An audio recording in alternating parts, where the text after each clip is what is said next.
નેટવર્કના સહપ્રાયોજક છે, क्योंकि हम रिश्तों का बॉन्ड मजबूत बनाते हैं।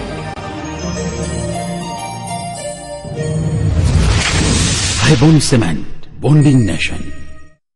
નમસ્કાર દર્શક મિત્રો, સત્યનો ધબકાર એવા 7 ન્યૂઝ નેટવર્કમાં હું દીપ્તિ મૂલ્ય આપનું હાર્દિક સ્વાગત કરું છું। તો સૌપ્રથમ એક નજર આજના મુખ્ય સમાચારો પર। ગુજરાતના રાજ્યપાલ શ્રી કમલા બેનિવાલને રાજભવન ખાતે મળી પોતાની કેબિનેટનું રાજીનામું સુપ્રત કરી નવી સરકાર રચવાનો દાવો કરતા નરેન્દ્ર મોદી। રાજકોટ શહેરના નામી તબીબો પર ઇન્કમ ટેક્સની તવાઈ, 7 જેટલા તબીબોને ત્યાં દરોડા।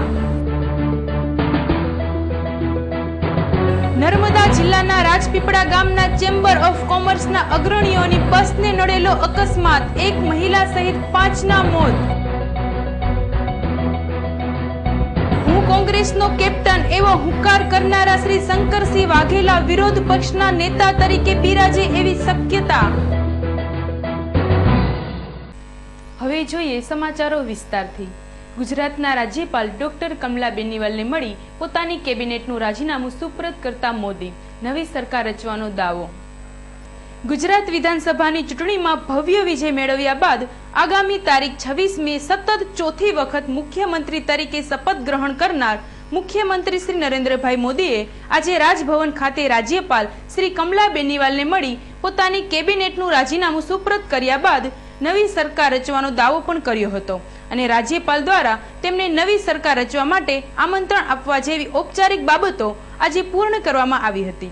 માનનીય મુખ્યમંત્રી શ્રી નરેન્દ્રભાઈ મોદી આ રાજીનામા સુપ્રત કર્યા બાદ ફરીથી શપથ ગ્રહણ કરે ત્યાં સુધી કાર્યકારી મુખ્યમંત્રી તરીકે કામગીરી બજાવશે। Bureau report 7 news. ગુજરાત વિધાનસભાની ચૂંટણીમાં જીતની હેટ્રિક મારનાર નરેન્દ્ર મોદીએ અમદાવાદ ખાનપુરામાં સભા સંબોધી મતદારોનો આભાર માન્યો। સતત ત્રીજી વખત વિધાનસભાની ચૂંટણીમાં સ્પષ્ટ બહુમતી મેળવી હેટ્રિક ફટકારનાર જીતના જાદુગર એવા ગુજરાતના માનનીય મુખ્યમંત્રી શ્રી નરેન્દ્રભાઈ મોદીએ જીત બાદ અમદાવાદના ખાનપુર સ્થિત જેપી ચોકમાં એક વિશાળ સભાને સંબોધન કરતા જણાવ્યું હતું કે મારા ગુજરાતની 6 કરોડ જનતાની જીત છે। ગુજરાતનો મતદાર કોઈ પણ જાતના લોભ કે લાલચમાં આવ્યા વિના જ મતદાન કરે છે અને ભારતીય જનતા પાર્ટીના નાનામાં નાના કાર્યકરે કરેલી મહેનતના પરિણામે ભાજપને ભવ્ય વિજયનું ફળ ચાખવા મળ્યાનું પણ તેમણે કહ્યું હતું। આ ઉપરાંત તેમણે જણાવ્યું હતું કે ગુજરાતની આ ચૂંટણી વિકાસના મુદ્દા પર લડવામાં આવી હતી, પણ ગુજરાત વિરોધીઓ આ વાતને સ્વીકારી શકતા નથી અને ગુજરાતના વિકાસને અન્ય રીતે વર્ણવી ભાજપનો વિરોધ કરે છે। Bureau report 7 news. नरेंद्र भाई भारत कभी यहां से आवाज शुरू होती है, कभी यहां से होती है। भाइयों बहनों, गुजरात के जो चुनाव के नतीजे आए हैं, उन चुनाव के नतीजों ने ये सिद्ध कर दिया है क्या गुजरात का मतदाता कितना मैच्योर हुआ है।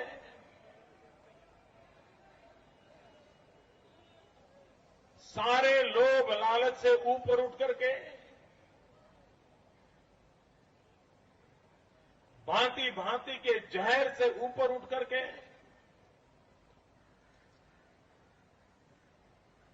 अगर मेरा गुजरात का भला होगा तो कल मेरा भी भला होगा।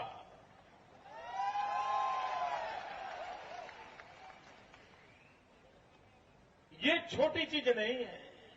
और जब भारतीय जनता पार्टी ने चुनाव में एक सादा सीधा वाक्य रखा था, एक मत गुजरात, उस मंत्र को भी लोगों ने उठा लिया। भाइयों बहनों,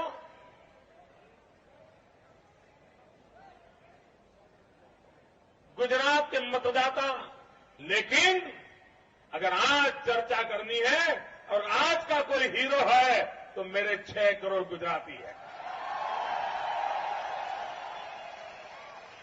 अगर चर्चा करनी है तो उनकी कीजिए, यस देना है तो उनको दीजिए, और कुछ सीखना सिखाना है तो मेरे गुजरात के मतदाताओं से सीखिए। રાજકોટ સહિત સમગ્ર સૌરાષ્ટ્ર કચ્છમાં અડધો શિયાળો પસાર થયા બાદ ઠંડીનું જોર વધ્યું. મોડી રાત્રે ઠંડો પવન અનુભવાયો. રાજકોટ સહિત સમગ્ર સૌરાષ્ટ્ર કચ્છમાં શિયાળાની શરૂઆત બાદ ઠંડીનો માહોલ જામતો ન હતો, ત્યારે છેલ્લા 2 દિવસમાં ઠંડીનો માહોલ જામી રહ્યો છે અને મોડી રાત્રે ઠંડો પવન ફૂંકાયા બાદ વહેલી સવારે વધતી જતી ઠંડીનો અનુભવ થાય છે. શિયાળાની ઋતુ શરૂ થયાને 2 માસ જેવો સમય વીતી ગયા બાદ ઠંડીનો ચમકારો દેખાયો હતો અને હવે લોકોએ ગરમ કપડાં અને સ્વેટરનો સહારો લેવો પડે તેવો માહોલ જામશે એવું લાગે છે. સવારે સૂર્યનારાયણના ઉદય બાદ વાતાવરણ હુંફાળું લાગતું હતું. અહેવાલ ધીરેન રાઠોડ, 7 ન્યૂઝ, રાજકોટ. રાજકોટ શહેરના તબીબો પર ઇન્કમ ટેક્સની તવાઈ. ટોચના 7 તબીબોને ત્યાં દરોડા. તબીબ આલમમાં ખળભળાટ. રાજકોટ શહેર જ્યારે સૌરાષ્ટ્રભરનું હેલ્થ હબ તરીકે ઉભરી રહ્યું છે, ત્યારે મોટા તબીબો દ્વારા દર્દીઓ પાસેથી ઉઘરાવાતી તગડી ફી તેમજ તેની સામે સારવાર પર લાગતા ખર્ચ વગેરેના અભ્યાસ બાદ ઇન્કમ ટેક્સની ઇન્વેસ્ટિગેશન ટીમ દ્વારા 12 જેટલી ટીમ બનાવી શહેરના અલગ અલગ વિસ્તારમાં દરોડા પાડતા અસંખ્ય બેનામી વહીવટો જાહેર થવાની સંભાવના નકારી શકાતી નથી. ઇન્કમ ટેક્સની ટીમો દ્વારા શહેરના કાર્ડિયોલોજિસ્ટ અને ધકાણ હોસ્પિટલમાં ફરજ બજાવતા ડોક્ટર ધર્મેશ સોલંકીએ તો 40 લાખ જેટલું કાળું નાણું જાહેર પણ કરી દીધું હતું. આ ઉપરાંત પ્રભુ કૃપા હોસ્પિટલના ડોક્ટર યશુબેન શાહ, કુવાડવા રોડ પરની ધકાણ હોસ્પિટલના ડોક્ટર જગદીશ ધકાણ, એક્સરે તેમજ એન્જિયોગ્રાફી, સોનોગ્રાફી અને MRI કરતા ડોક્ટર મલય ઢેબર તેમજ શહેરના જાણીતા કેન્સર નિષ્ણાત ડોક્ટર નીતિન ટોડિયાની સુમન હોસ્પિટલ અને જનરલ સર્જન ડોક્ટર ગણાત્રાની હોસ્પિટલ ખાતે આવકવેરા દ્વારા ચેકિંગ હાથ ધરાયું હતું. આ ચેકિંગની કાર્યવાહી રાતભર ચાલી હતી અને આજે સાંજ સુધી ચાલે એવી શક્યતા નકારી શકાતી નથી. ઇન્કમ ટેક્સ વિભાગના જાણકાર સૂત્રોમાંથી મળતી વિગતો મુજબ આ મોટા તબીબોના જમીન મકાનમાં ખૂબ જ મોટા પાયે રોકાણ હોવાનું પણ ખુલવા પામશે અને આ તમામ દ્વારા થતી કરોડો રૂપિયાની કરચોરી પણ ખુલવા પામશે એવા સંકેતો મળી રહ્યા છે. અહેવાલ ધીરેન રાઠોડ, 7 ન્યૂઝ, રાજકોટ.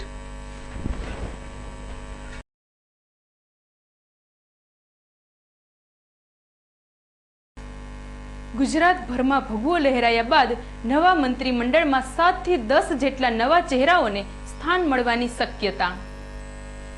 આગામી તારીખ 26મીના રોજ મુખ્યમંત્રીની શપથવિધિ પૂર્ણ થયા બાદ જે મંત્રીમંડળની રચના કરવામાં આવશે તેમાં ભારતીય જનતા પાર્ટીના હારી ગયેલા મંત્રીઓની બાદબાકી કરી તેમના સ્થાને નવા ચહેરાને સ્થાન આપવામાં આવે એવી શક્યતા દર્શાઈ રહી છે. મુખ્યમંત્રીના અંગત ગણાતા અને સોહરાબુદ્દીન એન્કાઉન્ટર કેસમાં જેલવાસ ભોગવ્યા બાદ પણ જીતી ગયેલા શ્રી અમિત શાહને ફરી મંત્રીમંડળમાં સ્થાન મળશે. આ ઉપરાંત રાજ્ય સરકારના પ્રવક્તા અને આરોગ્ય મંત્રી શ્રી જય નારાયણ વ્યાસ હારી જતા તેમના સ્થાને અન્ય પ્રવક્તા અને ઉર્જા મંત્રી સૌરભ પટેલને કેબિનેટમાં સ્થાન મળવાની શક્યતા છે. તેમજ કાયદા વિભાગના કેબિનેટ મંત્રી દિલીપ સંઘાણી હારી જતા તેમના સ્થાને રાજ્ય કક્ષાના કાયદા મંત્રી શ્રી પ્રદીપસિંહ જાડેજાને કેબિનેટ મંત્રી પદ મળવાની શક્યતા છે. આ ઉપરાંત શ્રી ફકીરભાઈ વાઘેલા વડગામ બેઠક પરથી હારી જતા તેમના સ્થાને અનુસૂચિત જાતિમાંથી દસાડા બેઠક પર જીતેલા પૂનમ મકવાણા અથવા ગઢકા બેઠક પર જીતેલા આત્મારામ પરમારનું નામ પણ ચર્ચામાં હોવાનું જાણવા મળે છે.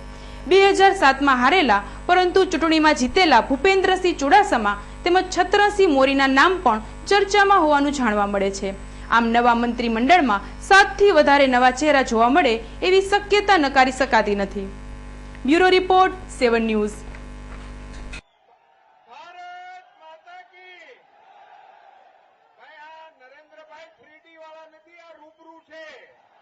शरारत भरा बचपन जैसे नींव जिंदगी की, जवानी के वो प्यारे वादे जैसे नींव मजबूत रिश्तों की.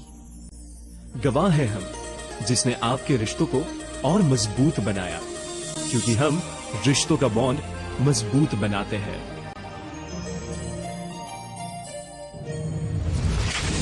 Highbone Cement, bonding nation. Rajkot શહેરની શ્રી કડવીબાઈ વિરાણી કન્યા વિદ્યાલયમાં ત્રિદિવસીય ઓટોમોબાઈલ પ્રદર્શનનો આરંભ. શહેરની કડવીબાઈ કન્યા વિદ્યાલયની વિદ્યાર્થીનીઓ દ્વારા અવારનવાર અવનવી પ્રવૃત્તિઓ કરવામાં આવે છે. એ મુજબ તારીખ 21/12 થી 23/12 સુધી એક ઓટોમોબાઈલ પ્રદર્શનનું આયોજન કરવામાં આવ્યું છે. આ પ્રદર્શનમાં સાયકલથી માંડીને બુલડોઝર સુધીના વાહનોનું પ્રદર્શન કરવામાં આવ્યું છે.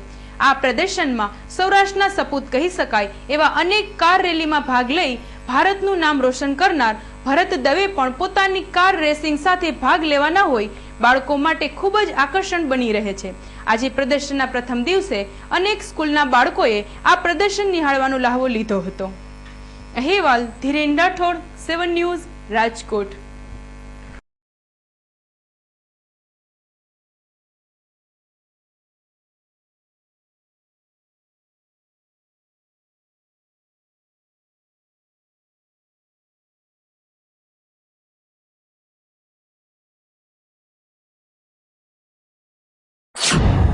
સવારથી આજ સુધીમાં જબ્બર પ્રતિસાદ રહ્યો છે અને સ્કૂલ કોલેજના વિદ્યાર્થીઓ અને વિદ્યાર્થીઓના માતા પિતા એનો પ્રચંડ ધસારો રહ્યો છે અને ચારે બાજુથી બહુ પોઝિટિવ રિસ્પોન્સ મળી રહ્યો છે કે કોઈ પણ સ્કૂલ કક્ષાએ ખાસ કરીને સરકારી ગ્રાન્ટ લેતી સ્કૂલમાં આવા વેલ પ્લાન્ડ ઓટોમોબાઈલ પ્રદર્શનનું આયોજન એ શહેર કે રાજ્ય તો નહીં પરંતુ કદાચ દેશની પ્રથમ ઘટના હોઈ શકે. આ પ્રદર્શનમાંનું થીમ જ એમ છે કે બાઇસિકલથી બુલડોઝર, તો જુદા જુદા પ્રકારની cycle, 2 wheelers, moped, scooter, મોટરબાઇક, car, sports utility vehicle, light motor vehicle, tractors અને ફાર્મિંગ બધા લોડર્સ વગેરે ગોઠવેલા છે. અને એ ઉપરાંત ગવર્મેન્ટની 108 ઇમરજન્સી સર્વિસ, વિન્ટેજ કાર વગેરે સેગમેન્ટ પણ છે. સ્કૂલની વિદ્યાર્થીની બહેનોએ પૈડાની શોધથી સ્પેસ શટલ સુધીનું એક વાહનોની ઉત્ક્રાંતિનું પ્રદર્શન પણ તૈયાર કર્યું છે અને એમાં વાહનોના ટચુકડા રમકડા પણ મૂકેલા છે. તમામ વાહનોને કાર બધા મોટી મોંઘી કાર બધા પ્રદર્શન યોજાણું છે અને એ પ્રદર્શનનો મુખ્ય હેતુ છે કે આજની ગર્લ્સ કે જે 21મી સદીના છે એમને બ્રેકથી માંડીને એન્જિનના બધા પાર્ટ્સને બધી વિગતો જાણવા મળે અને શીખવા મળે અને એ બધું જાણવું જરૂરી છે. એટલે બધું જાણવા મળે એ આ ઓટોસ્કેપનો હેતુ છે. એ આ ઓટોસ્કેપનો મેઇન હેતુ છે. 23 ડિસેમ્બર સુધી 21 થી 23 ડિસેમ્બર સુધી આ ઓટોસ્કેપનું આયોજન છે.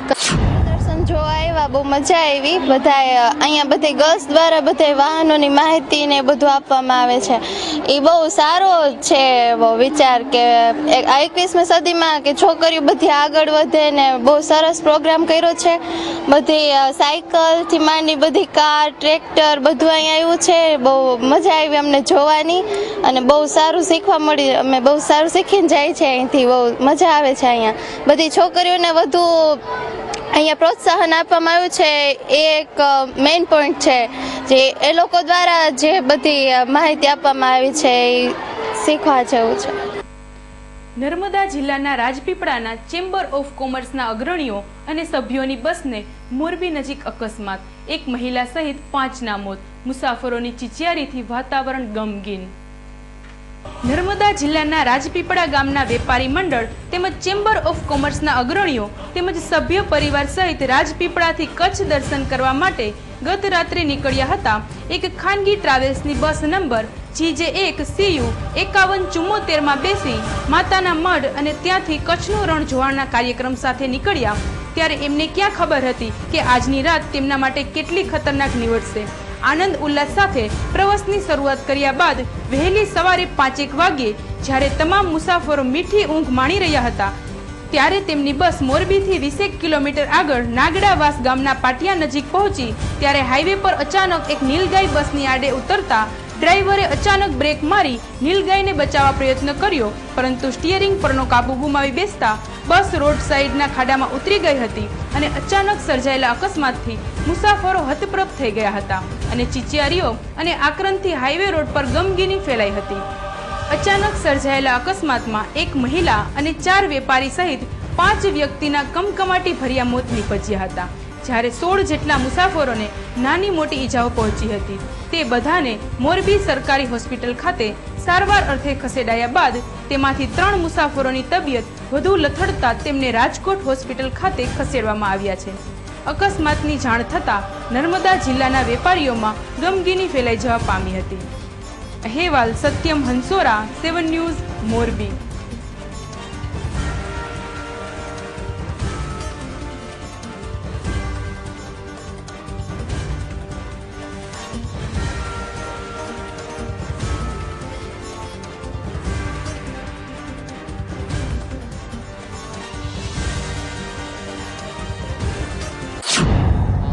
સવારે 5:40 છે વડોદરાની જીરાવાલા ટ્રાવેલ્સની ગાડી છે. રાજપીપળાથી યાત્રીઓ માતાના મઢ જતા હતા યાત્રા માટે.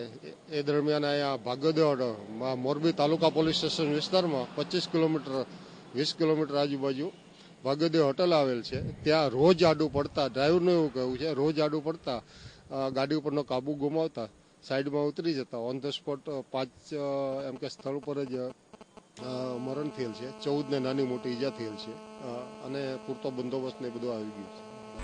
વૈશ્વિક બજારોમાં ફેરફાર થતા સોના અને ચાંદીમાં કડાકો. સોનામાં બિસ્કીટે ₹3,500 અને ચાંદીમાં ₹2,000 તૂટ્યા. વૈશ્વિક સ્તરે થયેલા ફેરફારોથી છેલ્લા 2 દિવસથી સોના ચાંદીના ભાવમાં ઘટાડો થઈ રહ્યો છે. ત્યારે ગઈકાલે સોનામાં 10 ગ્રામે ₹20 ઘટતા ₹31,050 ભાવ થયો હતો, જે આજે ₹350 જેવો ઘટાડો થતા 30,700 નજીક પહોંચ્યું છે. ત્યારે ચાંદીમાં પણ ગઈકાલે ₹500ના ઘટાડા બાદ આજે 1,500નો ઘટાડો થતા ચાંદી ₹56,900ની સપાટીએ પહોંચી છે. બજારના જાણકારોની ધારણા અનુસાર સટ્ટાકીય વેચાવલી અને ઇન્ડસ્ટ્રીયલ ડિમાન્ડ ઘટતા આ ઘટાડો શરૂ થયો હોવાનું માનવામાં આવે છે. Bureau report, 7 news.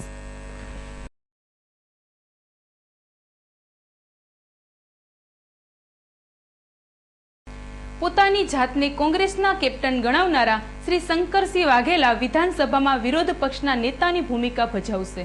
ગુજરાત વિધાનસભાની ચૂંટણી પૂર્વે પ્રચાર વખતે કોંગ્રેસનો કેપ્ટન હું છું એવો હુંકાર કરનારા શ્રી શંકરસિંહ વાઘેલાએ કોંગ્રેસના કારમાં પરાજયથી વિધાનસભામાં માત્ર વિરોધ પક્ષના નેતાની ભૂમિકા અદા કરવાની રહેશે.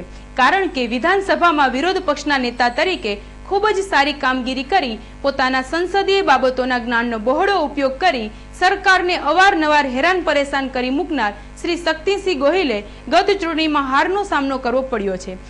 આ ઉપરાંત પ્રદેશ પ્રમુખ શ્રી અર્જુનભાઈ મોઢવાડિયા અને પક્ષના વરિષ્ઠ નેતા શ્રી સિદ્ધાર્થ પટેલ પણ ચૂંટણી હારી જતા પક્ષના મોટા ગજાના નેતા કહી શકાય અને જો કોંગ્રેસની સરકાર રચાય તો મુખ્યમંત્રી પદ માટેના દાવેદાર ગણી શકાય એવા લોખંડી મનોબળ ધરાવતા શ્રી શંકરસિંહ વાઘેલા હવે વિરોધ પક્ષના નેતા તરીકે ફરજ બજાવે એવી શક્યતા છે. Bureau report, 7 news.